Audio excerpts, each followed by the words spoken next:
Waalaikumsalam. Nah, ini dia Pak RT kita yang baru, gua demen nih. Terima kasih atas kepercayaannya. Ya, nih mumpung Bapak di sini nih. Ya. Saya cuma pesan satu. Oh, pesan apa? Silakan. Jangan lupain warga asli. Ya. Oh, pasti. Walaupun Adik dari Pak Ahok, kemudian juga ada Pak Basuri. Ini Bupati Belitung Timur, silahkan duduk Bapak-Bapak, ada adik juga Pak Ahok. Bapak-Bapak terima kasih waktunya, saya tahu kegiatan hari ini cukup padat, ikut serta dalam pelantikan siang tadi. Ingin memberikan gambaran bagaimana pemirsa suasana pelantikan siang tadi di sana. Sekali lagi saya ulang, Pak Ahok menjadi gubernur pertama yang dilantik oleh Presiden sesuai Perpu baru, Perpu Pilkada. Kita lihat berikut ini. Akan memenuhi kewajiban saya sebagai gubernur dengan sebaik-baiknya dan seadil-adilnya.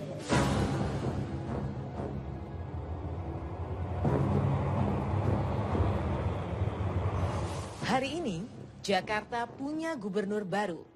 Basuki Cahayapurnama atau Ahok kini resmi duduk di kursi orang nomor 1 DKI. Langkah Ahok mendaki memang terjal, berkali-kali dijegal. Namun seolah kebal, Ahok memang tahan mental. 18 November, pelantikan Ahok boleh jadi batal. Namun hari ini, Istana menjadi saksi lahirnya gubernur baru nan kontroversial. Ahok muncul menabrak batas. Ia hadir mewakili kaum minoritas. Sosoknya tegas, perangainya keras. Namun sebagian ormas menilai Ahok tak pantas. Ahok bukan Muslim dan keturunan Tionghoa. Jika Jokowi dilantik Mendagri, Ahok beda lagi. Tiba dari luar negeri, melantik Ahok menjadi agenda utama Jokowi. Pengamanan istana yang berlapis dianggap paling strategis mengantisipasi jika ada protes massa yang anarkistis. Ada yang menyamakan Ahok dengan Gubernur Jakarta ke-9, Ali Sadikin. Selain tegas dan disiplin, kebijakan yang diambil juga kerap menimbulkan kontroversi. Kesamaan lain, Ahok dan Ali Sadikin adalah kepala negara yang dilantik di Istana Negara oleh Presiden.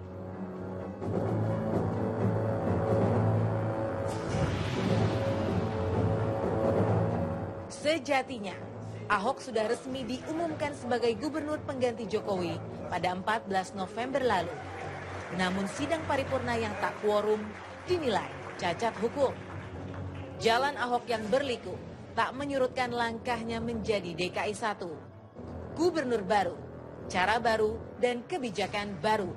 Semua demi ibu kota yang tertib dan teratur. Selamat bertugas, Pak Gubernur.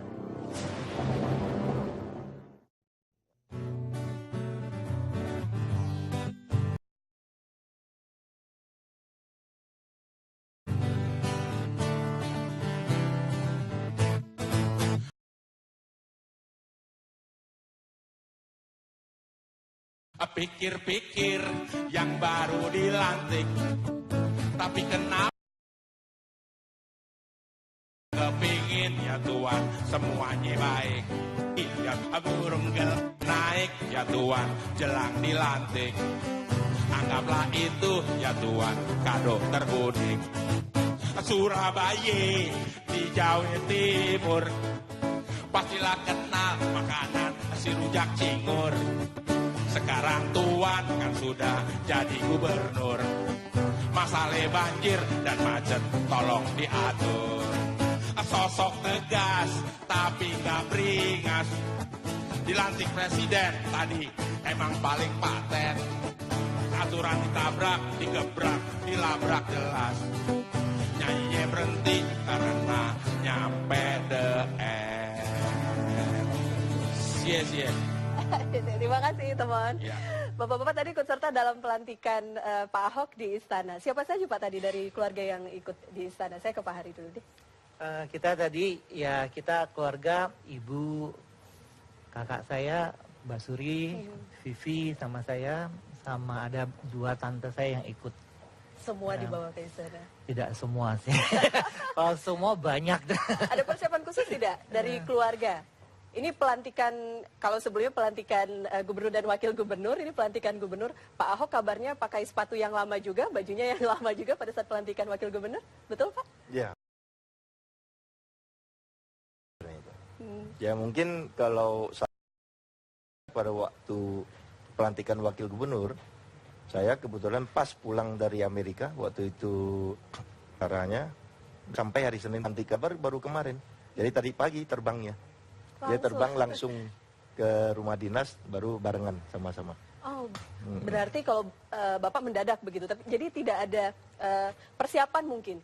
Dari minggu lalu, pekan lalu diinformasikan harus ada pakaian khusus ini atau apa begitu, tidak ada? Memang mau pesta. Nah, kalau kita ngelihat sih sebagian dari masyarakat senang begitu akhirnya Pak Ahok secara resmi menjadi gubernur DKI Jakarta. Jelas posisinya, jelas legal standingnya begitu Pak.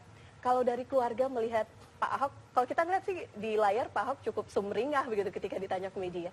Dari keluarga bagaimana Pak? Ya, kalau dari keluarga ya kalau kita lihat semua sih ya senang-senang aja. Ya. Tapi di balik itu sebenarnya kita juga tahu bahwa ini adalah tugas berat. Ya. Makanya sebenarnya ini bagian pelantikan kan bagian dari formalitas. Ya, tapi saya percaya bahwa Abang sudah siap harus kerja lebih. Jadi kalau Pak Presiden bilang kerja, saya bilang ini Abang itu mesti kerja keras. Jalan menuju kursi DKI 1 ini kita tahu Bapak-Bapak cukup terjal. Banyak penolakan, banyak suara-suara dari masyarakat. Terutama dalam beberapa pekan terakhir. Bagaimana posisi keluarga dalam hal ini? Ketika kemudian menyemangati Pak Ahok, ketika Pak Ahok curhat tidak sih ketika ada banyak penolakan ini, Pak Hari? Pak Ahok itu tidak pernah membicarakan masalah kerjaan di dalam keluarga. Jadi kalau dalam keluarga itu urusan keluarga, dalam kantor itu adalah dalam kantor. Jadi ketika dia bekerja, dia adalah seorang gubernur dan kita respect di situ. Dan ketika dia ketemu dengan kita sebagai family, kita bicara family gitu. Jadi kalau kita ditanya soal politik itu ini, dan kita terus terang kurang tahu gitu. Karena memang kita tidak dibicarakan di situ konteksnya. Ketika begitu banyak penolakan ya, ada beberapa kelompok massa yang menyuarakan itu. Ada tidak yang berubah dari sisi Pak Ahok? Nanti ya Pak, kita nanti ngobrol. Apakah kemudian ini juga menjadi bagian yang diperbincangkan dengan keluarga? Kami akan kembali sesaat lagi.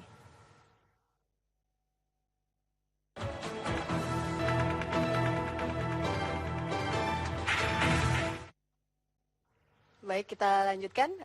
Pakar komunikasi politik, sudah ada Bang Effendi Ghazali juga bersama kami. Bang Effendi, terima kasih.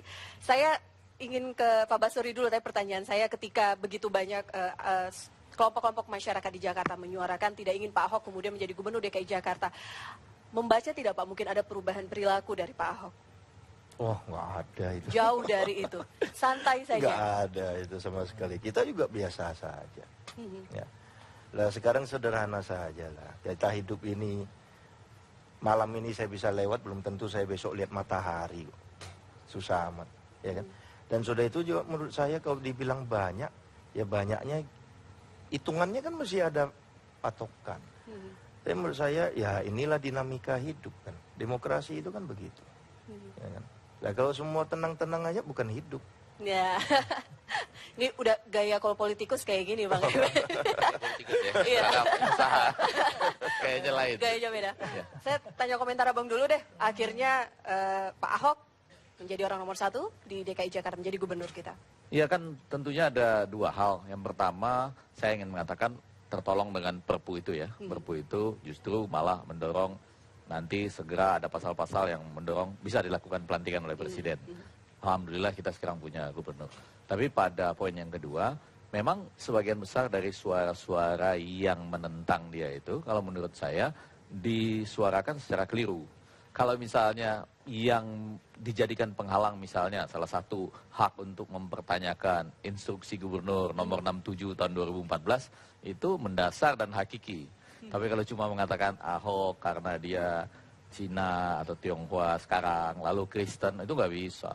Konstitusi Indonesia, konstitusi negara ini menjamin siapapun warga negara kita, apapun agama, apapun rasnya, mereka punya hak. Tapi kalau misalnya lagi-lagi saya misalkan yang dijadikan pegangan tanpa embel-embel ras, tanpa embel-embel soal agama dan sebagainya adalah pertanyaan. Kenapa bisa mengeluarkan instruksi nomor 67 2014 itu loh yang melarang pemotongan hewan di SD misalnya. Itu persoalan yang jauh lebih hakiki dan serius. Sudah dijelaskan, sudah diklarifikasi di depan rapat kerja Majelis Ulama Indonesia juga. Bukan, Iya. menurut Anda itu sudah clear sampai di situ? Enggak, tapi sebagai anggota DPR atau sebagai warga negara bisa mempertanyakan misalnya. Tapi maksud saya, murni itu yang dipertanyakan, bahwa kebijakan seorang kepala daerah dianggap misalnya menghalangi pelaksanaan akidah atau ibadah dari agama tertentu. Karena itu nggak terlalu gampang dipahami. Maksud saya begini, kan kita tahu ya kalau bulan puasa dulu ada lagu yang mengatakan ada anak bertanya pada bapaknya untuk apa bapak puasa dan sebagainya. Sama kalau pemotongan hewan kurban itu jadi dipusatkan di rumah-rumah pemotongan hewan, anak-anak SD jadi nggak nanya lagi. Ada anak bertanya pada bapaknya gitu kan, untuk apa kita sembeli sapi atau untuk apa kita memotong domba. Kan itu pewarisan nilai-nilai agama, akidah kan adanya di situ. Nah, maksud saya kalau itu yang didorong ke depan, tanpa embel-embel ini karena Anda Tionghoa, karena Anda Kristen dan segala macam. Jadi harus ada argumentasi Ya, yang kuat. ini kita berbicara memilih seorang gubernur, basisnya adalah kebijakan publik yang dia lakukan. Nah, pada bagian lain, mungkin yang ingin saya catat dua tentang Pak Ahok ini. Yang pertama, saya selalu menggelarinya sebagai bapak pembuktian terbalik. Padahal negara kita dalam konteks melawan korupsi itu sedang mendambakan pembuktian terbalik. Kalau Ahok ini kan suka bilang begini, saya nggak tahu. Lu orang mau melawan-lawan gua, lu orang harus bisa buktikan. Dia kan ngomongnya gitu kan, lu orang harus bisa buktikan kekayaan lu orang dari mana asalnya, serta berapa lu orang bayar pajak. Wah, itu banyak pejabat-pejabat kita yang termasuk di DPRD yang gemetar-gemetar. Banyak. Lalu yang kedua, mungkin gini, kami harus menyadari di dalam komunikasi politik, kadang-kala kita hidup di tengah masyarakat yang sedang punya ketidakpercayaan dan keputusasaan dalam konteks antara kata dan perbuatan yang berbeda. Lalu tiba ada orang yang sekarang menyuarakan, mewakili. Sebetulnya ya, kalau mau jujur, kata-kata yang disuarakan Ahok itu bisa jadi ada juga di dalam hati Anda, di dalam hati saya, dan di dalam hati kita semua. Tapi yang berani menyuarakan itu cuma Pak kalau Ahok. kita Baik. misalnya berani bebas berteriak, di jalan, di mana-mana, suara kita pasti begitu. Gitu. Baik, kita lihat ada informasi lain untuk pemirsa berikut ini.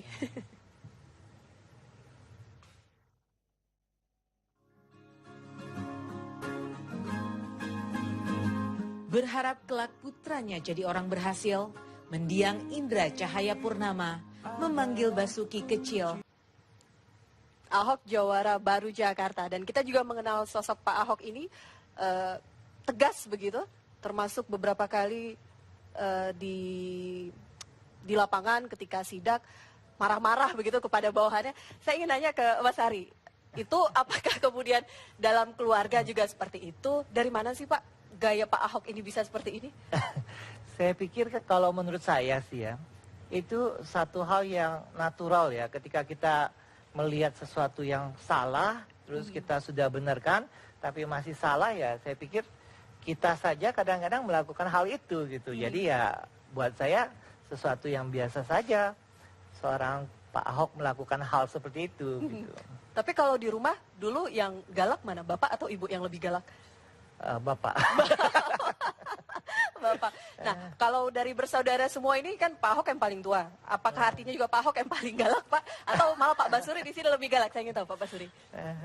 Ya, sebenarnya galak itu kan relatif, tergantung voltasenya aja. Situasi, ya. Kalau saya bilang ini kan masalah situasi saja. Kita semua pernah marah kok, ya kan? Situasi saja. Ada yang mungkin yang marah tidak bisa keluarkan, ya. Ada yang nangis, ada yang apa. Tapi untuk pemimpin, tujuan seorang pemimpin itu kan sederhana, bahwa dia ingin berhasil. Dia ingin apa yang sudah diberikan amanah ini bisa jalan. Nah, untuk membuat ini jalan, banyak rintangan-rintangan ini. Lah, kalau kita tidak mau terobos gimana? Kalau mungkin sudah dibilang baik-baik, tidak mau. Ya, saya cuma bercanda aja, saya tidak YouTube-kan saja. Mungkin kalau saya YouTube-kan, mungkin saya duluan yang terkenal.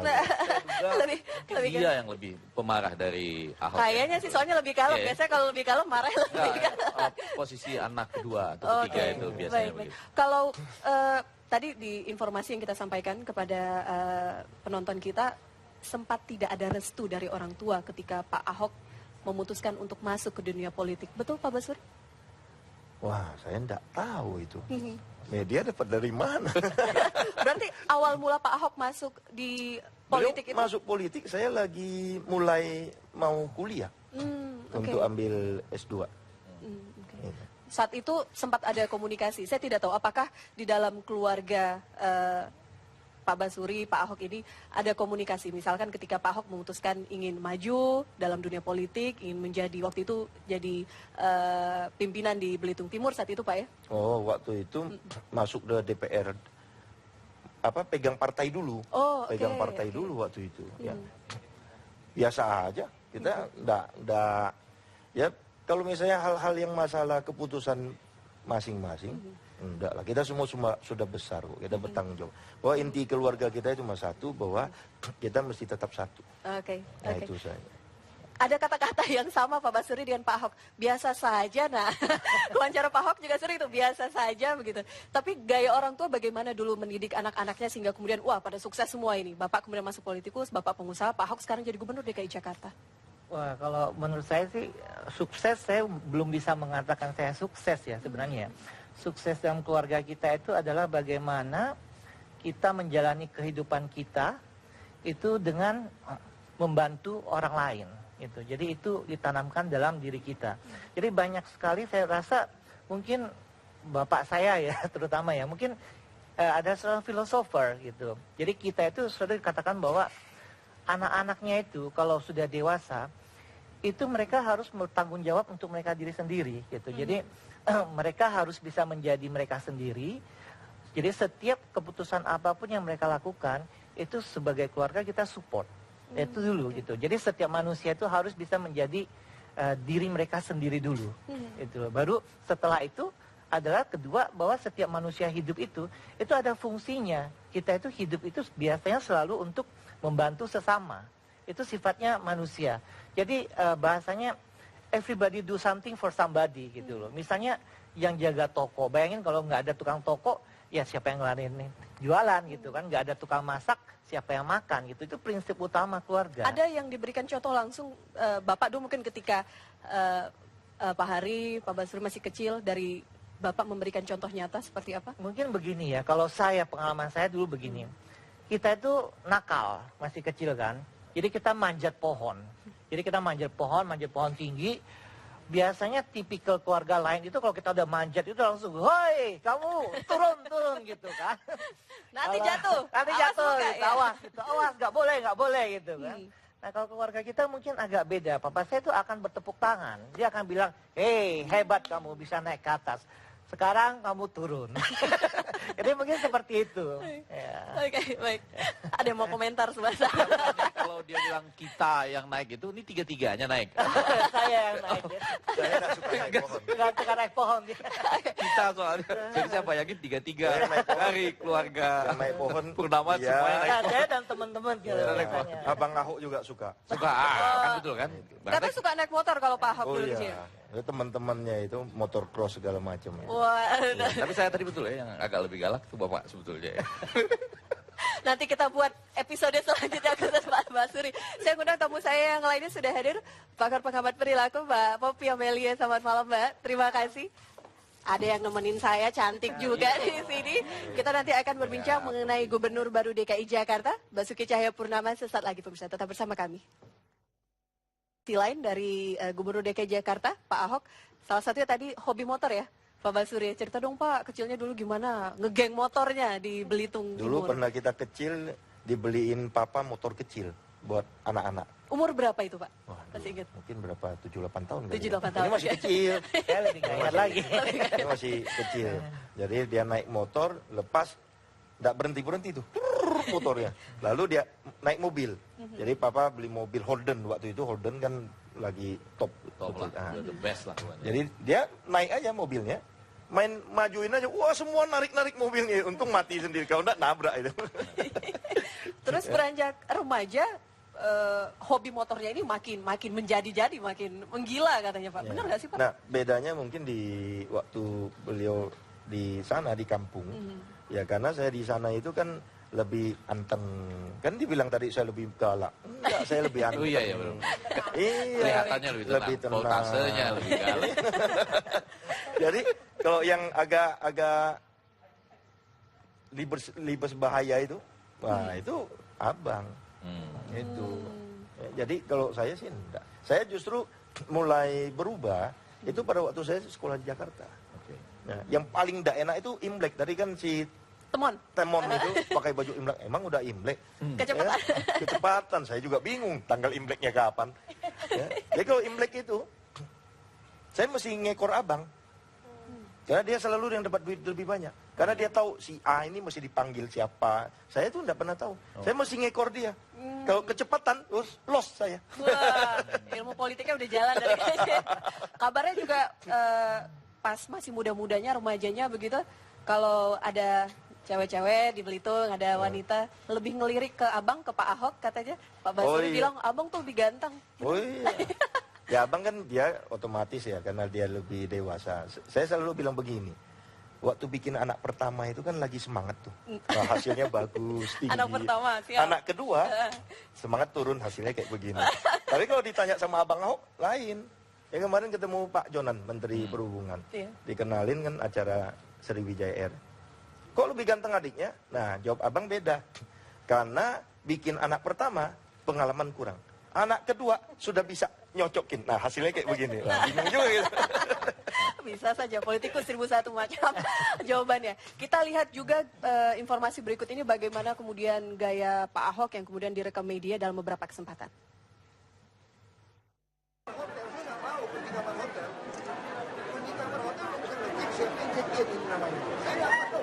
Saya mau di kartu identitas. Ini adalah kartu identitas yang numpang ke Bank DKI. Itu saya bilang, saya kalau si KTP itu saya nggak mau. Ini nggak bisa ini. Saat itu masih sebagai pelaksana tugas Gubernur DKI Jakarta, berbicara mengenai rusun dan kartu dari Bank DKI, kalau saya tidak salah ya itu. Menjadi anak paling tua, apakah kemudian adik-adiknya kemudian diawasi lebih ketat, kemudian ditegur juga lebih ketat jika kemudian melakukan kesalahan? Berat jawabnya langsung kayak gini. Sebenarnya justru nggak seperti itu ya. Artinya kita itu diberikan satu kebebasan untuk melakukan satu hal. Tapi ketika kita melakukan satu kesalahan, itu dia tegur dengan keras gitu bahwa lu tuh salah nih gitu loh. Atau biasanya sebenarnya. ya, perhatiannya jadi dia sebenarnya bahasanya begini. Kalau saya marah, itu artinya saya sayang. Kalau saya nggak marah dibiarin gitu aja berarti kan nggak sayang gitu. Langsung belak-belakan, artinya ketika berbuat kesalahan saat itu juga, ayo sini, hari, langsung dimarahin. Dia langsung tegur, tapi sifatnya itu sangat baik. Artinya dia menegur itu lupa. tidak dendam, tidak benci, tidak iri hati. Dia nggak punya sifat seperti itu. Setelah dia ditegur, kita sudah ngerti kesalahan kita. Besoknya dia adalah big brothers lagi gitu loh. Big brothers. Ada orang kan langsung dendam gitu. Terus Tidak diingetin, selesai wah kamu kemarin dulu begini. Enggak, sudah berapa. Menurut saya persis seperti ayah saya. Misalnya contohnya kakak adik berantem gitu kan. Kadang-kadang sampai 3 hari, 4 hari nggak ngomong gitu. Dia nggak punya sifat seperti itu.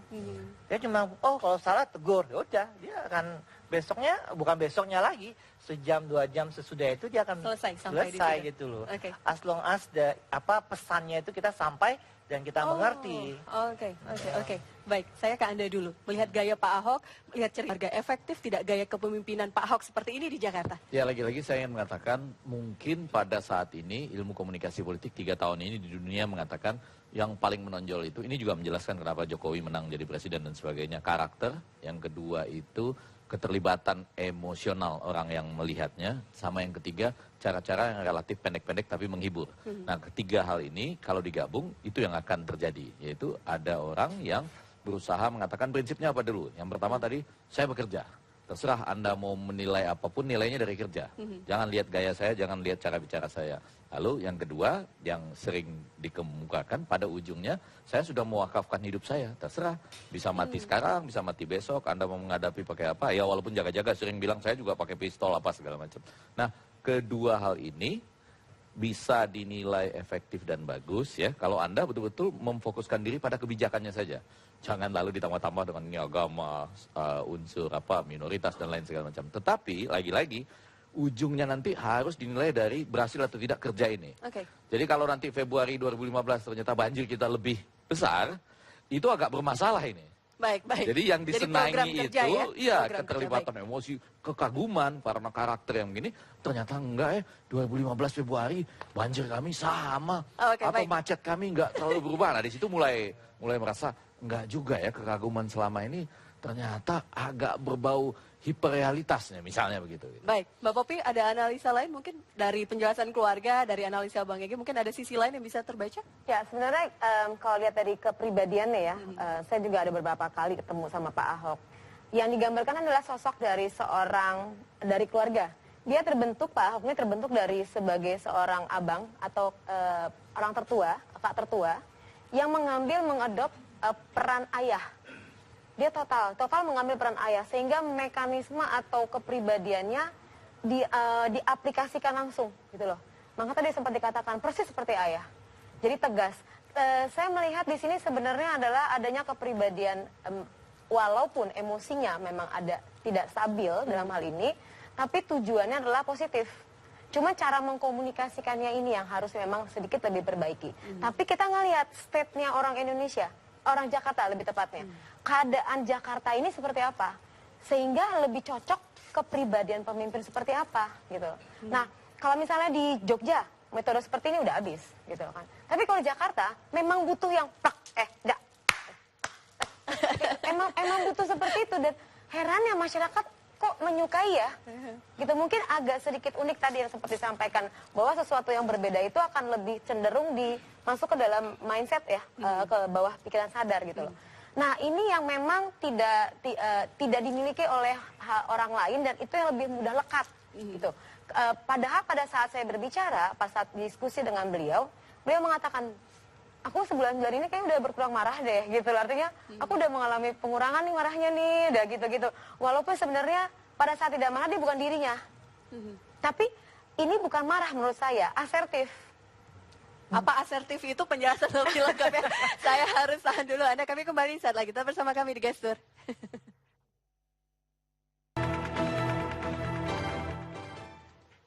Membaca Gestur Gubernur DKI Jakarta Basuki Cahayapurnama, Pak Ahok.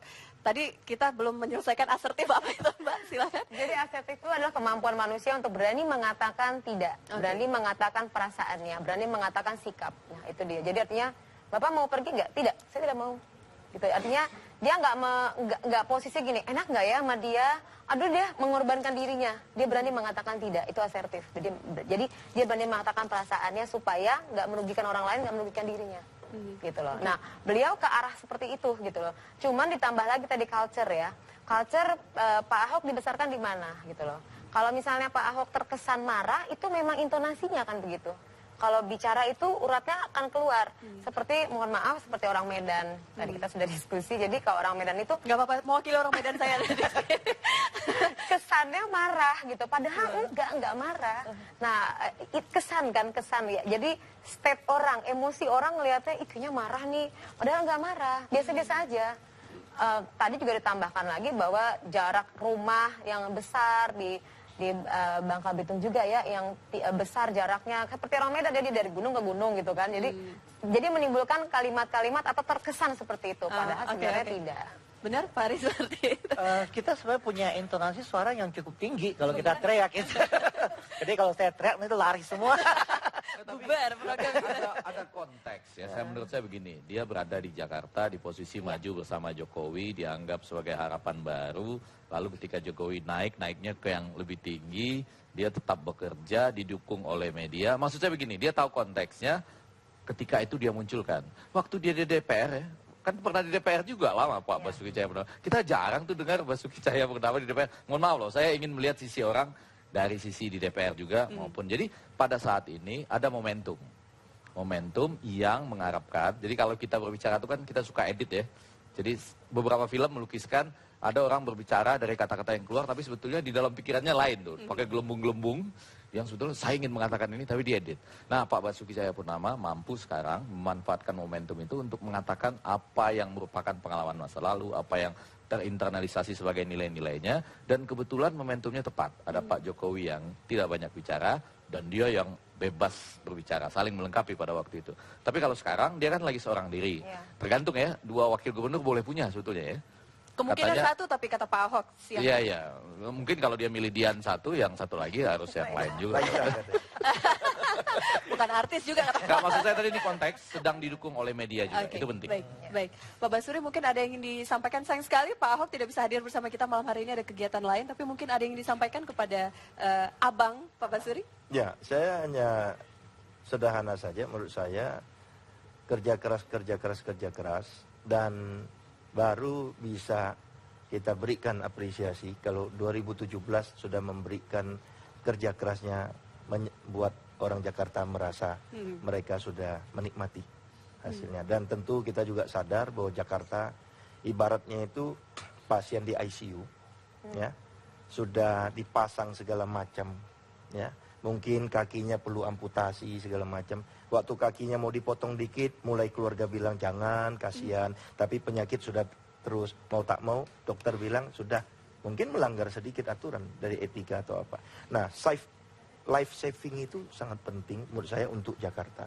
Nah, saya bilang ya tetap percaya bahwa setiap niat baik pasti akan bisa menghasilkan yang baik. So itu saya percaya Abang dengan kerja keras beliau dan tentunya dengan satu hatinya masyarakat DKI Jakarta, saya percaya 2017 Jakarta akan jauh lebih baik. Baik, terima kasih Pak Basuri, terima kasih Pak Ari Sama-sama. sudah berbincang bersama kami. Terima kasih Mbak Popi juga. Bang Ege, saya tahan di sini. Oh iya, tahan ya. Ada segmen selanjutnya jika kemudian sudah secara resmi dilantik menjadi orang nomor 1 DKI Jakarta, tapi tetap saja ada suara lain yang menolak kehadiran Basuki Cahayapurnama di Jakarta. Kita akan berbincang saat lagi, tetap bersama kami di Caster.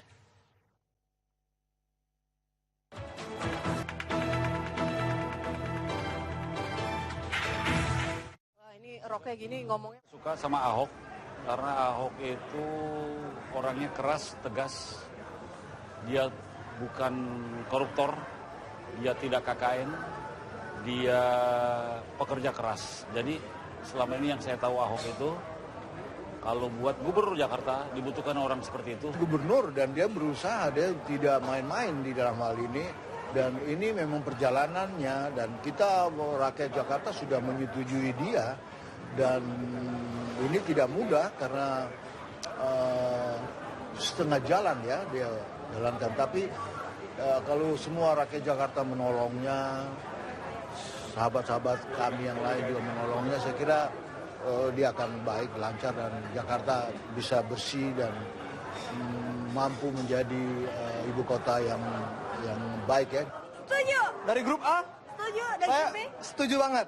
Alasannya apa? Alasannya karena saya berpendapat bahwa pelantikan itu emang sesuai konstitusi. Walaupun ada pendapat A dan B, tapi maksudnya emang udah harusnya lah, seharusnya emang sesuai konstitusi Pak Ahok emang udah harus jadi gubernur sih. Ya, tadi berbagai ucapan selamat begitu ya, dukungan masyarakat atas Pak Ahok menjadi orang nomor 1 di DKI Jakarta, menjadi gubernur DKI Jakarta. Tapi meski secara resmi sudah dilantik, masih ada suara-suara sumbang yang tidak menginginkan Pak Ahok menjadi gubernur DKI Jakarta. Mungkin salah satunya adalah Pak Farul Razi di sini ya Pak ya, mewakili gerakan masyarakat Jakarta. Bapak juga aktif di Forum Umat Islam. Saya Ketua Umum Wasiat Ulama. Oke, baik. Bapak sudah resmi dilantik hari ini. Secara hukum sudah sah begitu. Tapi masih ada rasa tidak puas, ada kekecewaan di sana Pak? Bukan masalah yang tidak puas. Yang kita permasalahkan, Ahok itu kan sumber konflik. Masa sih DPRD buta matanya dengan gerakan-gerakan masyarakat yang begitu sangat luar biasa. Dan tadi juga saya sudah rapat lagi. Mereka makin banyak, makin bersemangat yang akan minta Ahok diturunkan. Karena ucapan-ucapan dia, bahkan dia bilang nih, wah ada orang yang tidak konstitusional. Dia sendiri melarang penyembelihan hewan kurban. Apa itu bukan pelanggaran konstitusi? Tapi posisinya sekarang sudah resmi Pada dilantik. Undang-Undang Dasar 45 Pasal 29 ayat 2 yang menyatakan bahwasanya seluruh bangsa Indonesia diberikan kebebasan sebebas-bebasnya untuk menjalankan ajaran agama masing-masing. Lalu dia melarang dan suratnya ada. Apa itu bukan pelanggaran? Oleh karenanya harusnya, tapi ini sudah lewat. Nggak masalah, harusnya itu harus dipikirkan itu. Karena pertimbangan untuk mengangkat seorang jadi pemimpin bukan hanya konstitusi. Secara konstitusi juga nanti dibahas sama Bang Pendi, ini ahlinya. Masih ada yang namanya nomor 73, 74 yang bertabrakan dengan 203. Ya karena undang-undang yang digunakan waktu pilkada kemarin kan undang-undang nomor 29 ya. Itu mungkin akan berbalik ke sana. Tapi tidak masalah, itu debatable.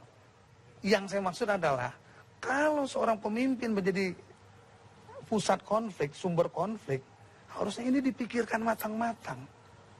Dan ini tidak akan selesai. Pak, kalau di sebelah sana sudah resmi dilantik. Bapak jadi dilantik menjadi gubernur tandingan juga. Itu wacana yang ramai disuarakan pekan lalu. Ya, itu apakah ada aksi arah ke sana juga? Aja. Enggak. Kita bahkan sudah menawarkan PDIP. Jalan keluar untuk Jakarta yang penuh damai. Saya bawa surat ke ketua DPRD DKI, Prasetyo Edy. Tapi dia tidak pernah membawa itu kepada Ibu Mega. Saya bilang ini penawaran saya betul-betul bagus. Rekonsiliasi antara isinya? Iya, koalisi Indonesia Hebat dan Merah Putih. Kenapa sih nggak PDIP aja yang dijadikan gubernur dari kader PDIP? Dan itu pasalnya masih bisa. Untuk dijadikan ketua, aja dijadikan gubernur. Kader-kader PDIP yang lebih baik dari Ahok banyak. Yang jadi artinya apa Islam. Pak? Ketika Bapak hadir di sini menyuarakan ini, apakah kemudian ada aksi lainnya? Apa? Ada. Langkah Kita janji 1 juta umat. Kapan itu? 1 Desember. Akan kita lakukan. Berpusat di Jakarta? Di Jakarta. Dan kita sudah bersama-sama dengan mahasiswa, dengan pelajar, mahasiswa yang bermacam-macam. Kemudian seluruh ormas yang ada 99 ormas yang ada di dalam sana. Dan bukan ormas Islam aja, bukan. Oke. Bang, singkat saja sebagai penutup, waktu kita Iya, sudah dua hal. habis. Sama seperti kita harus melindungi kebenaran-kebenaran yang dinyatakan oleh Ahok, tentunya kebenaran-kebenaran yang disampaikan oleh gerakan masyarakat Jakarta ini, yang menurut mereka adalah kebenaran, ini juga sah adanya. Gitu. Suara rakyat. Iya, cuma nanti tentunya penyalurannya adalah yang paling baik kalau menurut keilmuan ke DPRD. Betul. Sampaikan. Kalau nanti mereka beranggapan DPRD tidak mendengarkan sebagaimana layaknya, mungkin mereka akan melakukan, ya memang pada ujungnya tidak tertutup kemungkinan people power juga. Tetapi lagi-lagi kan ini melalui pemilihan umum. Maka pemilihan umum itu kemudian setelah sampai ada pergantian, dia yang menjadi gubernur kita saat ini, ada proses-proses kalau memang mau berniat, katakanlah dalam tanda petik menurunkannya. Harus selalu melalui peraturan dan ketentuan yang ada. Baik. Mohon maaf waktu kita sudah habis, tapi terima kasih sudah menyuarakan aspirasi mewakili dari kelompok-kelompok ataupun gerakan masyarakat Jakarta. Bang Effendi, terima kasih sudah bersama. Tidak berdasarkan agama dan bukan. Bukan. Terima kasih. Saya tutup gestur malam hari ini. harus jujur, harus berani. Saya tutup gestur malam hari ini. Terima kasih Anda sudah bersama kami. Selagi Anda bisa menyaksikan program Apa Kabar Indonesia Malam. Saya Elvira.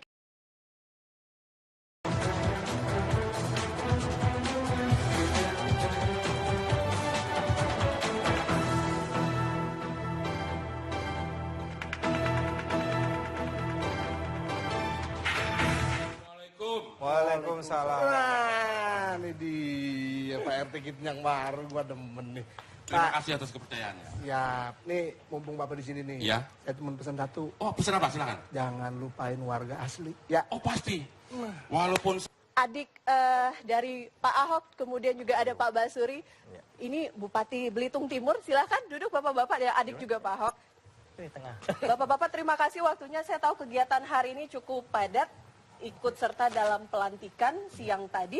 Ingin memberikan gambaran bagaimana pemirsa suasana pelantikan siang tadi di sana. Sekali lagi saya ulang, Pak Ahok menjadi gubernur pertama yang dilantik oleh Presiden sesuai Perpu baru, Perpu Pilkada. Kita lihat berikut ini. Akan memenuhi kewajiban saya sebagai gubernur dengan sebaik-baiknya dan seadil-adilnya.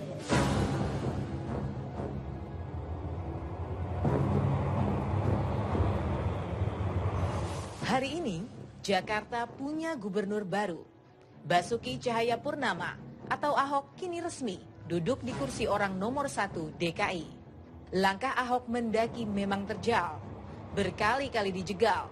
Namun seolah kebal, Ahok memang tahan mental. 18 November, pelantikan Ahok boleh jadi batal.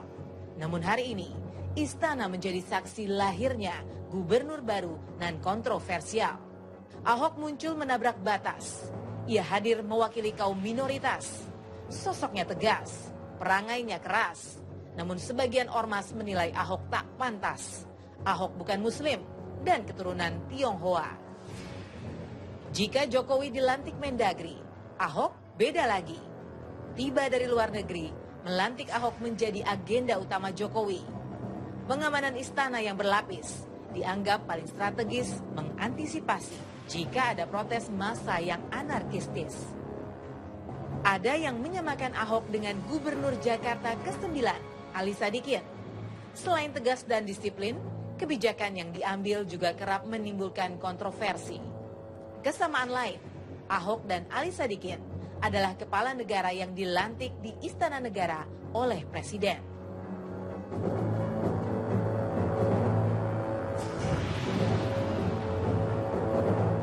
Sejatinya, Ahok sudah resmi diumumkan sebagai gubernur pengganti Jokowi pada 14 November lalu. Namun sidang paripurna yang tak quorum dinilai cacat hukum. Jalan Ahok yang berliku tak menyurutkan langkahnya menjadi DKI 1. Gubernur baru, cara baru, dan kebijakan baru. Semua demi ibu kota yang tertib dan teratur. Selamat bertugas, Pak Gubernur.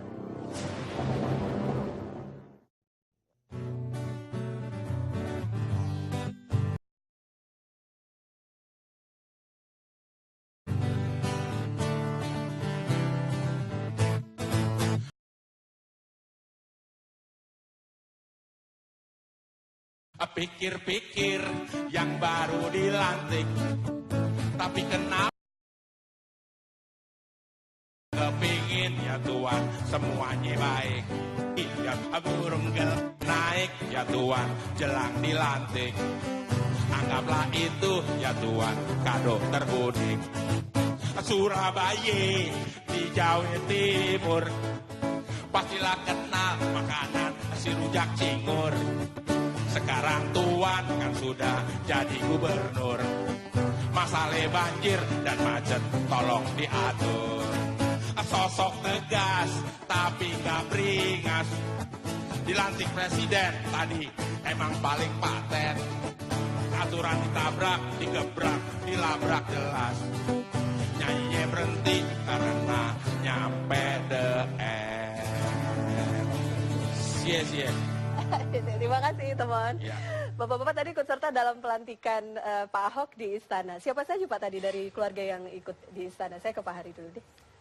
Kita tadi ya kita keluarga, ibu, kakak saya, Mbak Suri, Vivi sama saya, sama ada 2 tante saya yang ikut. Semua dibawa ke istana? Tidak semua sih. Kalau semua banyak. Ada persiapan khusus tidak dari keluarga? Ini pelantikan, kalau sebelumnya pelantikan gubernur dan wakil gubernur, ini pelantikan gubernur. Pak Ahok kabarnya pakai sepatu yang lama juga, bajunya yang lama juga pada saat pelantikan wakil gubernur. Betul Pak? Ya. Ya mungkin kalau pada waktu pelantikan wakil gubernur, saya kebetulan pas pulang dari Amerika, waktu itu caranya sampai hari Senin nanti kabar baru kemarin. Jadi tadi pagi terbangnya. Dia terbang langsung ke rumah dinas, baru barengan sama-sama. Oh, berarti kalau Bapak mendadak begitu, tapi jadi tidak ada persiapan mungkin dari minggu lalu, pekan lalu diinformasikan harus ada pakaian khusus ini atau apa begitu, tidak ada? Memang mau pesta. Nah, kalau kita ngelihat sih sebagian dari masyarakat senang begitu akhirnya Pak Ahok secara resmi menjadi gubernur DKI Jakarta. Jelas posisinya, jelas legal standingnya begitu Pak.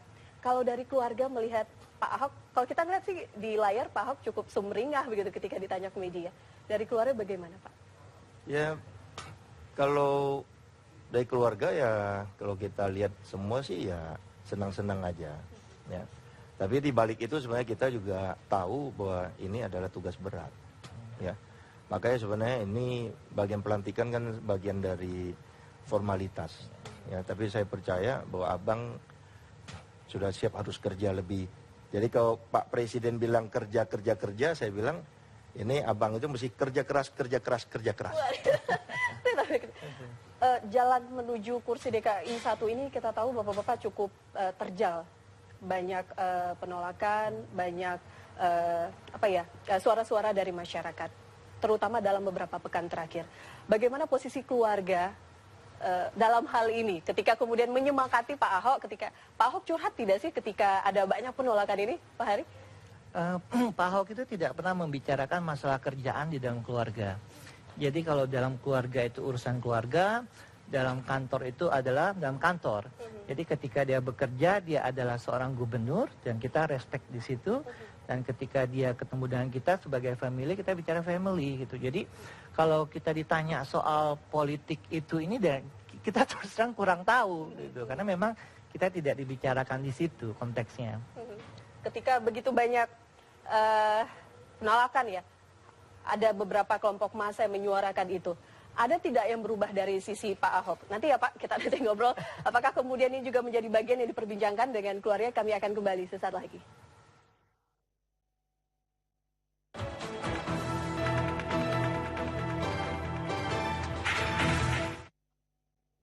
Baik, kita lanjutkan.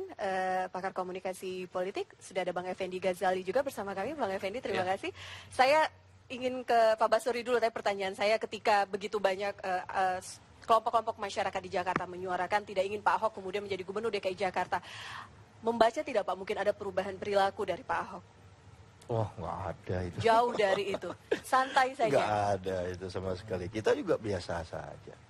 Ya.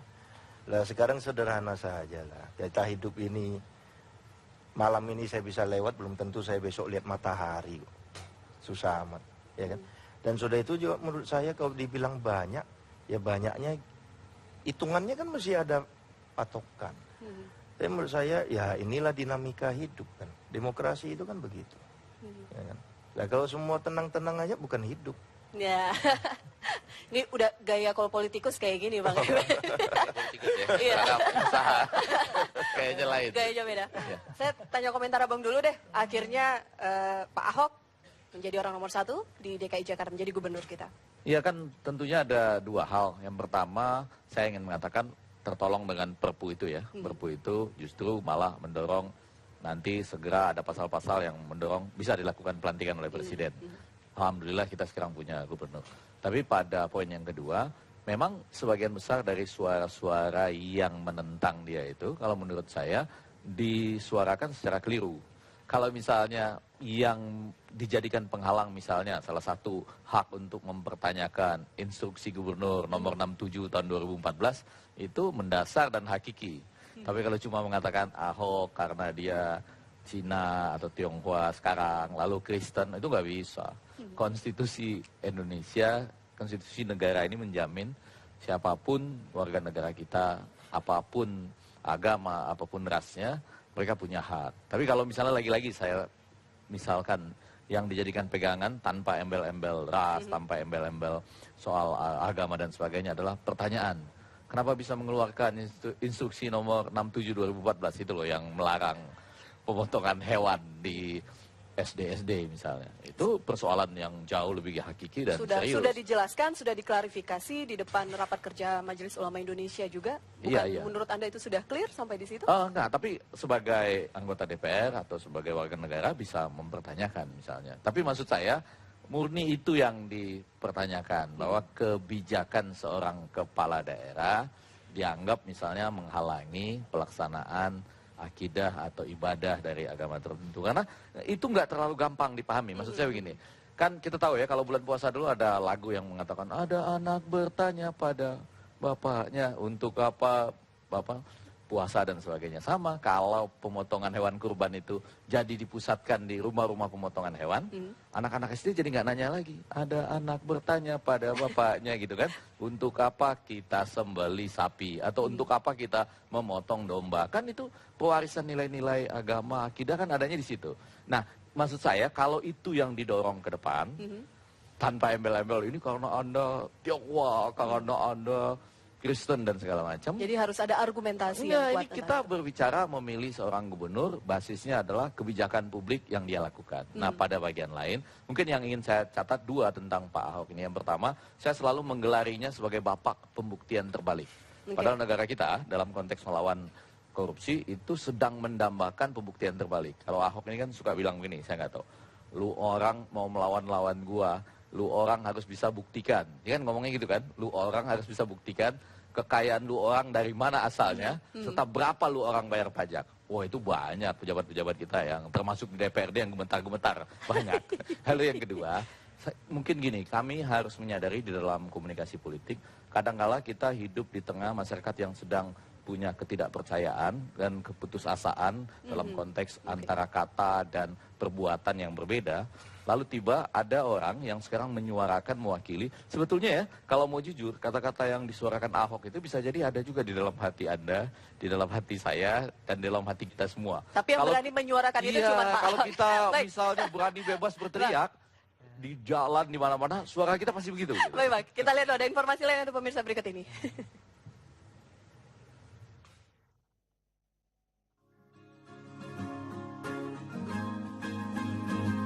Berharap kelak putranya jadi orang berhasil, mendiang Indra Cahayapurnama memanggil Basuki kecil.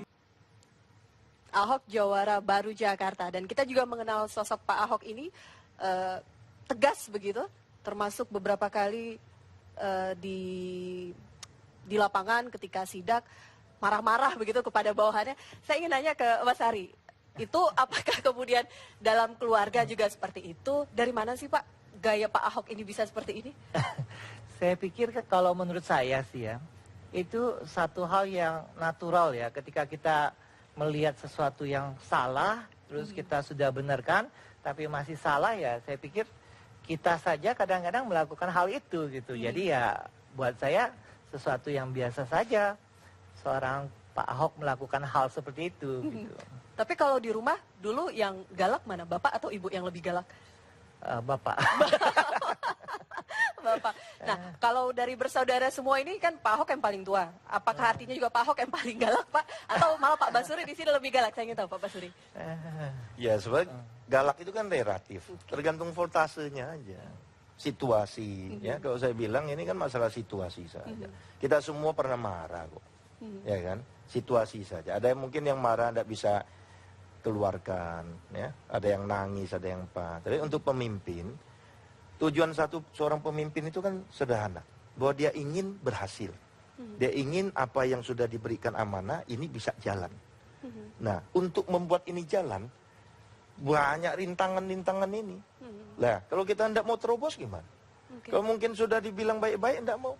Ya, saya cuma bercanda aja, saya tidak YouTube-kan saja. Mungkin kalau saya YouTube-kan, mungkin saya duluan yang terkenal. Dia yang lebih pemarah dari Ahok. Kayaknya sih soalnya lebih kalem. Biasanya kalau lebih kalem marah lebih kalem. Posisi anak kedua atau ketiga itu biasanya begitu. Kalau tadi di informasi yang kita sampaikan kepada penonton kita, sempat tidak ada restu dari orang tua ketika Pak Ahok memutuskan untuk masuk ke dunia politik. Betul Pak Basuri? Wah, saya tidak tahu itu. Media dapat dari mana? Berarti awal mula Pak Ahok masuk di politik itu? Masuk politik, saya lagi mulai mau kuliah untuk ambil S2. Saat itu sempat ada komunikasi. Saya tidak tahu apakah di dalam keluarga Pak Basuri, Pak Ahok ini ada komunikasi. Misalkan ketika Pak Ahok memutuskan ingin maju dalam dunia politik, ingin menjadi waktu itu jadi pimpinan di Belitung Timur saat itu Pak ya? Oh, waktu itu masuk ke DPR, pegang partai dulu. Pegang partai dulu waktu itu. Ya. Biasa aja, kita enggak ya kalau misalnya hal-hal yang masalah keputusan masing-masing, enggak lah, kita semua sudah besar kok, kita bertanggung jawab. Bahwa inti keluarga kita cuma satu, bahwa kita mesti tetap satu. Itu saja. Ada kata-kata yang sama Pak Basuri dengan Pak Ahok, biasa saja. Nah, wawancara Pak Ahok juga sering itu biasa saja begitu. Tapi gaya orang tua bagaimana dulu mendidik anak-anaknya sehingga kemudian pada sukses semua ini. Bapak kemudian masuk politikus, Bapak pengusaha, Pak Ahok sekarang jadi gubernur DKI Jakarta. Wah, kalau menurut saya sih sukses, saya belum bisa mengatakan saya sukses ya sebenarnya. Sukses dalam keluarga kita itu adalah bagaimana kita menjalani kehidupan kita itu dengan membantu orang lain. Gitu. Jadi itu ditanamkan dalam diri kita. Jadi banyak sekali saya rasa mungkin bapak saya ya terutama ya mungkin ada seorang filosofer gitu. Jadi kita itu sudah dikatakan bahwa anak-anaknya itu kalau sudah dewasa itu mereka harus bertanggung jawab untuk mereka diri sendiri gitu. Jadi mereka harus bisa menjadi mereka sendiri. Jadi setiap keputusan apapun yang mereka lakukan itu sebagai keluarga kita support. Itu dulu gitu. Jadi setiap manusia itu harus bisa menjadi diri mereka sendiri dulu. Itu baru setelah itu adalah kedua bahwa setiap manusia hidup itu ada fungsinya. Kita itu hidup itu biasanya selalu untuk membantu sesama. Itu sifatnya manusia. Jadi bahasanya everybody do something for somebody gitu loh. Misalnya yang jaga toko, bayangin kalau nggak ada tukang toko, ya siapa yang ngelarin jualan gitu kan. Nggak ada tukang masak, siapa yang makan gitu. Itu prinsip utama keluarga. Ada yang diberikan contoh langsung, Bapak dulu mungkin ketika Pak Hari, Pak Basuri masih kecil, dari Bapak memberikan contoh nyata seperti apa? Mungkin begini ya, kalau pengalaman saya dulu begini. Kita itu nakal, masih kecil kan. Jadi kita manjat pohon. Jadi kita manjat pohon tinggi. Biasanya tipikal keluarga lain itu kalau kita udah manjat itu langsung, "Hoi, kamu turun gitu kan." Nanti jatuh. Nanti Awas jatuh, buka, gitu, ya? awas gitu. Awas, nggak boleh gitu kan. Nah kalau keluarga kita mungkin agak beda. Papa saya itu akan bertepuk tangan. Dia akan bilang, "Hei, hebat kamu bisa naik ke atas. Sekarang kamu turun." Jadi mungkin seperti itu. Ya. Oke, baik. Ada yang mau komentar sebentar? Kalau dia bilang kita yang naik itu, ini tiga-tiganya naik. Saya yang naik. Saya nggak suka naik pohon. Nggak suka naik pohon. Kita soalnya. Jadi saya bayangin tiga-tiga dari keluarga Yang naik pohon. Purnama Iya. semuanya naik. Nah, saya dan teman-teman gitu. Ya, biasanya. Abang Ahok juga suka. Suka, kan betul kan? Katanya suka naik motor kalau Pak Ahok Oh dulu iya, kecil. itu teman-temannya itu motor cross segala macam ya. Wah, Tapi saya tadi betul ya, yang agak lebih galak itu Bapak sebetulnya ya. nanti kita buat episode selanjutnya khusus Pak Basuri. Saya undang tamu saya yang lainnya sudah hadir, pakar pengamat perilaku Mbak Poppy Amelia. Selamat malam Mbak, terima kasih. Ada yang nemenin saya, cantik juga di sini. Kita nanti akan berbincang mengenai Gubernur baru DKI Jakarta, Basuki Cahayapurnama. Sesaat lagi pemirsa, tetap bersama kami. Di lain dari Gubernur DKI Jakarta, Pak Ahok, salah satunya tadi hobi motor ya, Pak Basuri. Cerita dong Pak, kecilnya dulu gimana ngegeng motornya di Belitung Dulu Timur? pernah kita kecil dibeliin papa motor kecil buat anak-anak. Umur berapa itu Pak? Wah, Masih ingat? mungkin berapa? 7-8 tahun kali 7-8 ya. tahun. Ini masih kecil. Saya lebih nggak ingat lagi. Ini masih kecil. Jadi dia naik motor, lepas, nggak berhenti tuh motornya. Lalu dia naik mobil. Jadi papa beli mobil Holden. Waktu itu Holden kan lagi top. Top lah, Ah. the best lah. Jadi dia naik aja mobilnya, main majuin aja, wah semua narik mobilnya. Untung mati sendiri, kalau enggak nabrak itu. Terus beranjak remaja, hobi motornya ini makin menjadi-jadi, makin menggila katanya Pak. Benar nggak sih Pak? Nah, bedanya mungkin di waktu beliau di sana di kampung. Ya karena saya di sana itu kan lebih anteng. Kan dibilang tadi saya lebih galak. Enggak, saya lebih anteng. Oh iya, iya benar. Iya. Kelihatannya lebih tenang. Voltasenya lebih galak. Jadi kalau yang agak libes bahaya itu, wah itu abang. Itu.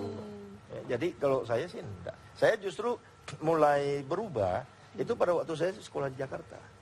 Nah, yang paling enggak enak itu Imlek. Tadi kan si Temon itu pakai baju Imlek. Emang udah Imlek? Kecepatan. Ya, kecepatan. Saya juga bingung tanggal Imleknya kapan. Ya. Jadi kalau Imlek itu, saya mesti ngekor abang. Karena dia selalu yang dapat duit lebih banyak. Karena dia tahu si A ini mesti dipanggil siapa. Saya tuh enggak pernah tahu. Saya mesti ngekor dia. Kalau kecepatan, lost saya. Wah, ilmu politiknya udah jalan dari kecil. Kabarnya juga pas masih muda-mudanya, remajanya begitu, kalau ada cewek-cewek di Belitung, ada wanita, lebih ngelirik ke abang, ke Pak Ahok katanya. Pak Basuri bilang, abang tuh lebih ganteng. Oh iya. Ya abang kan dia otomatis ya, karena dia lebih dewasa. Saya selalu bilang begini, waktu bikin anak pertama itu kan lagi semangat tuh. Nah, hasilnya bagus, tinggi. Anak pertama, siap. Anak kedua, semangat turun, hasilnya kayak begini. Tapi kalau ditanya sama abang Ahok, lain. Ya kemarin ketemu Pak Jonan, Menteri Perhubungan. Iya. Dikenalin kan acara Sriwijaya Air. Kok lebih ganteng adiknya? Nah, jawab abang beda. Karena bikin anak pertama, pengalaman kurang. Anak kedua sudah bisa nyocokin. Nah, hasilnya kayak begini. Nah, bingung juga gitu. Bisa saja, politikus 1001 macam jawabannya. Kita lihat juga informasi berikut ini bagaimana kemudian gaya Pak Ahok yang kemudian direkam media dalam beberapa kesempatan.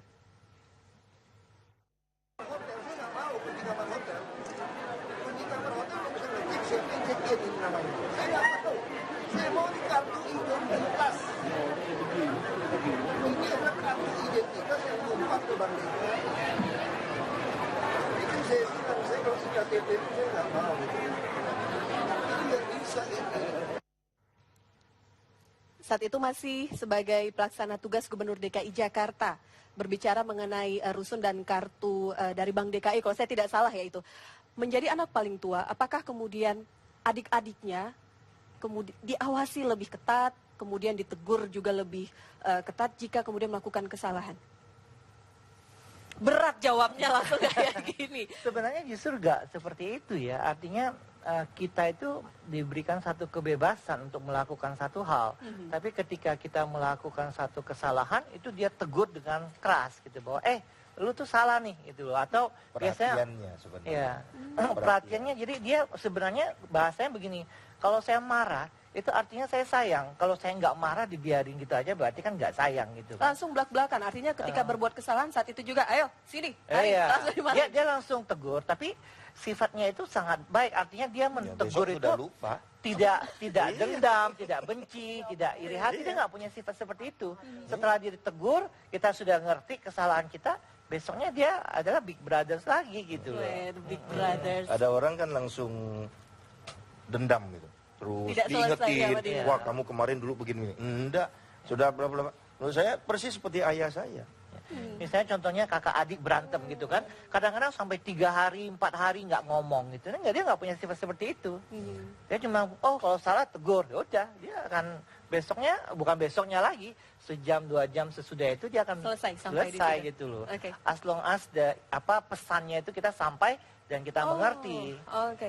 Oke. Baik, saya ke Anda dulu. Melihat gaya Pak Ahok, melihat cerita efektif tidak gaya kepemimpinan Pak Ahok seperti ini di Jakarta? Ya, lagi-lagi saya ingin mengatakan mungkin pada saat ini ilmu komunikasi politik 3 tahun ini di dunia mengatakan yang paling menonjol itu, ini juga menjelaskan kenapa Jokowi menang jadi presiden dan sebagainya, karakter. Yang kedua itu keterlibatan emosional orang yang melihatnya, sama yang ketiga cara-cara yang relatif pendek-pendek tapi menghibur. Nah, ketiga hal ini kalau digabung itu yang akan terjadi, yaitu ada orang yang berusaha mengatakan prinsipnya apa dulu. Yang pertama tadi, saya bekerja.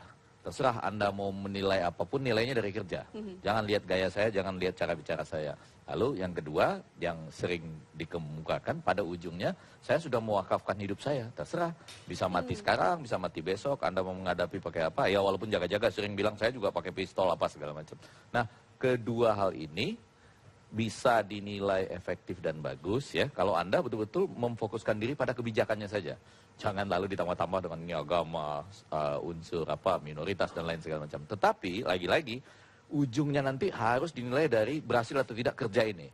Jadi kalau nanti Februari 2015 ternyata banjir kita lebih besar, itu agak bermasalah ini. Baik. Jadi yang disenangi itu, ya keterlibatan emosi, kekaguman karena karakter yang begini, ternyata enggak 2015 Februari banjir kami sama, atau macet kami enggak terlalu berubah. Nah di situ mulai merasa enggak juga ya, kekaguman selama ini ternyata agak berbau hiperrealitasnya, misalnya begitu. Baik, Mbak Popi, ada analisa lain mungkin dari penjelasan keluarga, dari analisa Bang Egy, mungkin ada sisi lain yang bisa terbaca? Ya, sebenarnya kalau lihat dari kepribadiannya ya, saya juga ada beberapa kali ketemu sama Pak Ahok.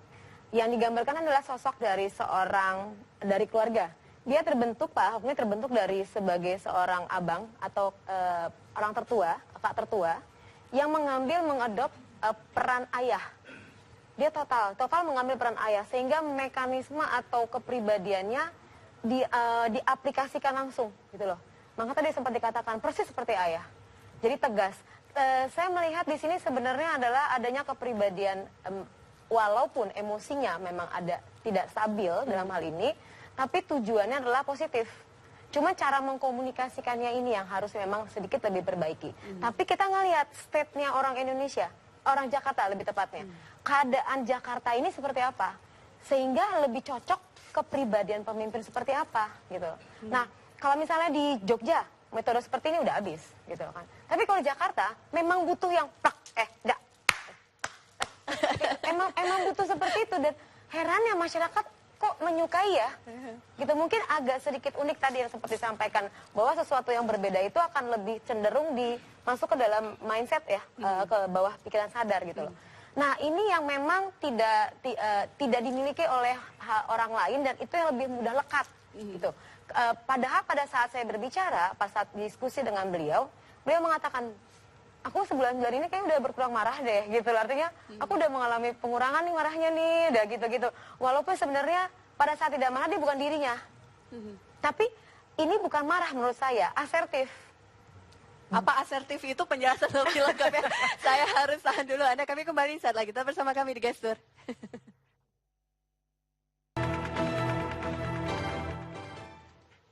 Membaca gestur Gubernur DKI Jakarta Basuki Cahayapurnama, Pak Ahok.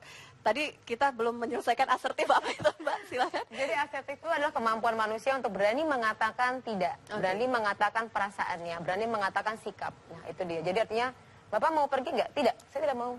Gitu. Artinya dia nggak posisi gini, enak nggak ya sama dia? Aduh dia mengorbankan dirinya. Dia berani mengatakan tidak, itu asertif. Jadi dia berani mengatakan perasaannya supaya nggak merugikan orang lain, nggak merugikan dirinya. Gitu loh. Nah beliau ke arah seperti itu gitu loh. Cuman ditambah lagi tadi culture ya. Culture Pak Ahok dibesarkan di mana gitu loh. Kalau misalnya Pak Ahok terkesan marah, itu memang intonasinya kan begitu. Kalau bicara itu uratnya akan keluar. Seperti, mohon maaf, seperti orang Medan. Tadi kita sudah diskusi, jadi kalau orang Medan itu... Nggak apa-apa, mewakili orang Medan saya. Kesannya marah gitu, padahal enggak marah. Nah, kesan ya. Jadi state orang, emosi orang ngelihatnya, kayaknya marah nih. Padahal nggak marah, biasa-biasa aja. Tadi juga ditambahkan lagi bahwa jarak rumah yang besar di Bangka Belitung juga ya, yang besar jaraknya seperti orang Medan, jadi dari gunung ke gunung gitu kan. Jadi menimbulkan kalimat-kalimat atau terkesan seperti itu, padahal sebenarnya tidak. Benar, Pak Aris, seperti itu. Kita sebenarnya punya intonasi suara yang cukup tinggi kalau kita teriak itu. Jadi kalau saya teriak itu lari semua. Ada konteks ya. Menurut saya begini, dia berada di Jakarta di posisi maju bersama Jokowi, dianggap sebagai harapan baru. Lalu ketika Jokowi naiknya ke yang lebih tinggi, dia tetap bekerja, didukung oleh media. Maksud saya begini, dia tahu konteksnya. Ketika itu dia munculkan. Waktu dia di DPR ya, kan pernah di DPR juga lama Pak Basuki Cahayapurnama. Kita jarang tuh dengar Basuki Cahayapurnama di DPR. Mohon maaf loh, saya ingin melihat sisi orang dari sisi di DPR juga maupun. Jadi pada saat ini ada momentum yang mengharapkan. Jadi kalau kita berbicara itu kan kita suka edit ya. Jadi beberapa film melukiskan ada orang berbicara dari kata-kata yang keluar, tapi sebetulnya di dalam pikirannya lain tuh, pakai gelembung-gelembung yang sebetulnya saya ingin mengatakan ini tapi diedit. Nah, Pak Basuki Cahayapurnama mampu sekarang memanfaatkan momentum itu untuk mengatakan apa yang merupakan pengalaman masa lalu, apa yang terinternalisasi sebagai nilai-nilainya, dan kebetulan momentumnya tepat. Ada Pak Jokowi yang tidak banyak bicara dan dia yang bebas berbicara, saling melengkapi pada waktu itu. Tapi kalau sekarang dia kan lagi seorang diri. Tergantung ya, 2 wakil gubernur boleh punya sebetulnya ya. Kemungkinan katanya, satu, tapi kata Pak Ahok siang. Iya. Mungkin kalau dia milih Dian satu, yang satu lagi harus yang lain juga. Bukan artis juga kata Pak Ahok. Maksud saya tadi ini konteks sedang didukung oleh media juga. Itu penting. Baik. Pak Basuri, mungkin ada yang ingin disampaikan. Sayang sekali Pak Ahok tidak bisa hadir bersama kita malam hari ini, ada kegiatan lain. Tapi mungkin ada yang disampaikan kepada Abang Pak Basuri? Ya, saya hanya sederhana saja menurut saya. Kerja keras. Dan baru bisa kita berikan apresiasi kalau 2017 sudah memberikan kerja kerasnya membuat orang Jakarta merasa mereka sudah menikmati hasilnya. Dan tentu kita juga sadar bahwa Jakarta ibaratnya itu pasien di ICU, ya, sudah dipasang segala macam, ya. Mungkin kakinya perlu amputasi segala macam. Waktu kakinya mau dipotong dikit, mulai keluarga bilang jangan, kasihan. Tapi penyakit sudah terus, mau tak mau, dokter bilang sudah mungkin melanggar sedikit aturan dari etika atau apa. Nah, life saving itu sangat penting menurut saya untuk Jakarta. Nah, saya bilang ya tetap percaya bahwa setiap niat baik pasti akan bisa menghasilkan yang baik. So itu saya percaya Abang dengan kerja keras beliau dan tentunya dengan satu hatinya masyarakat DKI Jakarta, saya percaya 2017 Jakarta akan jauh lebih baik. Baik, terima kasih Pak Basuri, terima kasih Pak Ari sudah berbincang bersama kami. Terima kasih Mbak Popi juga. Bang Ege, saya tahan di sini. Ada segmen selanjutnya jika kemudian sudah secara resmi dilantik menjadi orang nomor 1 DKI Jakarta, tapi tetap saja ada suara lain yang menolak kehadiran Basuki Cahayapurnama di Jakarta. Kita akan berbincang saat lagi, tetap bersama kami di Gestur.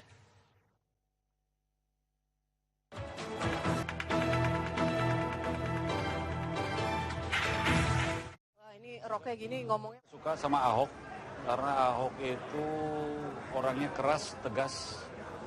Dia bukan koruptor, dia tidak KKN, dia pekerja keras. Jadi selama ini yang saya tahu Ahok itu, kalau buat gubernur Jakarta dibutuhkan orang seperti itu. Gubernur dan dia berusaha, dia tidak main-main di dalam hal ini. Dan ini memang perjalanannya dan kita rakyat Jakarta sudah menyetujui dia. Dan ini tidak mudah karena setengah jalan ya dia jalankan. Tapi kalau semua rakyat Jakarta menolongnya, sahabat-sahabat kami yang lain juga menolongnya, saya kira dia akan baik, lancar dan Jakarta bisa bersih dan mampu menjadi ibu kota yang baik ya. Setuju. Dari grup A? Setuju. Dari Saya grup B? setuju banget.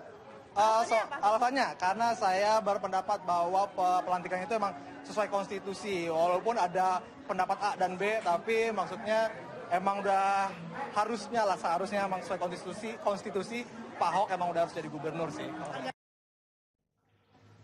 Ya, tadi berbagai ucapan selamat begitu ya, dukungan masyarakat atas Pak Ahok menjadi orang nomor 1 di DKI Jakarta, menjadi gubernur DKI Jakarta. Tapi meski secara resmi sudah dilantik, masih ada suara-suara sumbang yang tidak menginginkan Pak Ahok menjadi gubernur DKI Jakarta. Mungkin salah satunya adalah Pak Fahrul Razi di sini ya Pak ya, mewakili gerakan masyarakat Jakarta. Bapak juga aktif di Forum Umat Islam. Saya Ketua Umum Wasiat Ulama. Oke, baik. Bapak sudah resmi dilantik hari ini. Secara hukum sudah sah begitu. Tapi masih ada rasa tidak puas, ada kekecewaan di sana Pak? Bukan masalah yang tidak puas. Yang kita permasalahkan, Ahok itu kan sumber konflik. Masa sih DPRD buta matanya dengan gerakan-gerakan masyarakat yang begitu sangat luar biasa. Dan tadi juga saya sudah rapat lagi. Mereka makin banyak, makin bersemangat yang akan minta Ahok diturunkan. Karena ucapan-ucapan dia, bahkan dia bilang nih, wah ada orang yang tidak konstitusional. Dia sendiri melarang penyembelihan hewan kurban. Apa itu bukan pelanggaran konstitusi? Tapi posisinya sekarang sudah resmi Pada dilantik. Undang-Undang Dasar 45 Pasal 29 ayat 2 yang menyatakan bahwasanya seluruh bangsa Indonesia diberikan kebebasan sebebas-bebasnya untuk menjalankan ajaran agama masing-masing. Lalu dia melarang dan suratnya ada. Apa itu bukan pelanggaran? Oleh karenanya harusnya, tapi ini sudah lewat. Nggak masalah, harusnya itu harus dipikirkan itu. Karena pertimbangan untuk mengangkat seorang jadi pemimpin bukan hanya konstitusi. Secara konstitusi juga nanti dibahas sama Bang Pendi, ini ahlinya. Masih ada yang namanya nomor 73, 74 yang bertabrakan dengan 203. Ya karena undang-undang yang digunakan waktu pilkada kemarin kan undang-undang nomor 29 ya. Itu mungkin akan berbalik ke sana. Tapi tidak masalah, itu debatable. Yang saya maksud adalah kalau seorang pemimpin menjadi pusat konflik, sumber konflik, harusnya ini dipikirkan matang-matang. Dan ini tidak akan selesai. Pak, kalau di sebelah sana sudah resmi dilantik. Bapak jadi dilantik menjadi gubernur tandingan juga. Itu wacana yang ramai disuarakan pekan lalu. Ya itu apakah ada aksi arah ke sana juga? Aja. Enggak. Kita bahkan sudah menawarkan PDIP. Jalan keluar untuk Jakarta yang penuh damai. Saya bawa surat ke ketua DPRD DKI, Prasetyo Edy. Tapi dia tidak pernah membawa itu kepada Ibu Mega. Saya bilang ini penawaran saya betul-betul bagus. Rekonsiliasi antara isinya? Iya, koalisi Indonesia Hebat dan Merah Putih. Kenapa sih nggak PDIP aja yang dijadikan gubernur dari kader PDIP? Dan itu pasalnya masih bisa. Untuk dijadikan ketua, dijadikan gubernur. Kader-kader PDIP yang lebih baik dari Ahok banyak. Yang jadi artinya apa Islam. Pak? Ketika Bapak hadir di sini menyuarakan ini, apakah kemudian ada aksi lainnya? Apa? Ada. Langkah Kita janji 1 juta umat. Kapan itu? 1 Desember. Akan kita lakukan. Berpusat di Jakarta? Di Jakarta. Dan kita sudah bersama-sama dengan mahasiswa, dengan pelajar, mahasiswa yang bermacam-macam. kemudian seluruh ormas yang ada 99 ormas yang ada di dalam sana, dan bukan ormas Islam aja, bukan. Oke.